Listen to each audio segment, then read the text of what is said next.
Rock hill ಸ್ಕೂಲಿಗೆ ಸೇರಿಸಬೇಕಾದ್ರೆ starting ನಮಗೆ ತುಂಬಾ ಭಯ ಇತ್ತು. ಯಾಕಂದರೆ ಇದು ಹೊಸ್ದಾಗಿ ಸ್ಟಾರ್ಟ್ ಆಗಿರೋದು. ಹೇಗಿರುತ್ತೆ ಅಲ್ಲಿ ಎಜುಕೇಷನ್ ಹೇಗೆ, ಟೀಚರ್ಸ್ ಹೇಗೆ ಒಂದು ಗೊತ್ತಿರಲಿಲ್ಲ. ಯಾಕಂದರೆ ಇದೇ ಫಸ್ಟ್ ಟೈಮ್ ಇಲ್ಲಿ ಸೇರಿಸ್ತಿರೋದು ಮಕ್ಕಳು ಕೂಡ. ಮಕ್ಕಳು ಹೇಗೆ ಮಿಂಗಲ್ ಆಗ್ತಾರೆ, ಇಲ್ಲಿ ಹೆಂಗೆ ವಾತಾವರಣ ಹೆಂಗೆ ಅಂತ ಭಾಳ ಕಷ್ಟ ಆಗಿತ್ತು. ಆಮೇಲೆ ಹೋಗ್ತಾ ಹೋಗ್ತಾ ಏನಂದರೆ ಇಲ್ಲಿ ಡ್ಯಾನ್ಸಿಂಗ್ ಇದೆ, ಆಮೇಲೆ ಸಿಂಗಿಂಗಿಂದ ಹೇಳ್ಕೊಡುತ್ತೆ, ಮತ್ತು ಕರಾಟೆ ಹೇಳ್ಕೊಡ್ತಾರೆ. ಹೆಂಗೆ ಹೇಳ್ಕೊಡ್ತಾರೆ ಏನು ಅಂದ್ಕೊಂಡಿದ್ವಿ. ನಾವೇ ಮಕ್ಕಳು ನೋಡ್ತಾ ನೋಡ್ತಾ ಅನಿಸ್ತು, ಹೌದು ಇಲ್ಲೇನೋ ಒಂಥರ ಚೇಂಜಸ್ ಇದೆ, ಬೇರೆ ಸ್ಕೂಲಿಗೆ ಕಂಪೇರ್ ಮಾಡಿದರೆ ಇಲ್ಲಿ ತುಂಬ ಚೆನ್ನಾಗಿದೆ.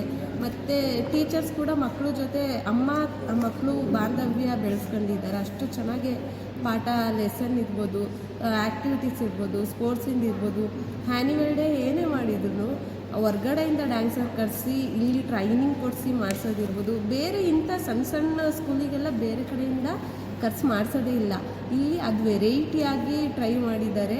ಮತ್ತು ಹೊಸ ಥರ ಅಂದರೆ ಹೊಸ ಥರನೇ ಅನುಭವ ಆಗುತ್ತೆ ಮಕ್ಕಳಿಗೆ. ಹಾಗಾಗಿ ಎಲ್ಲರೂ ಇದೇ ಸ್ಕೂಲಿಗೆ ಸೇರಿಸ್ಬೇಕು ಅಂತ ಇಷ್ಟಪಡ್ತಾರೆ ಈಗ. Thank you ma'am.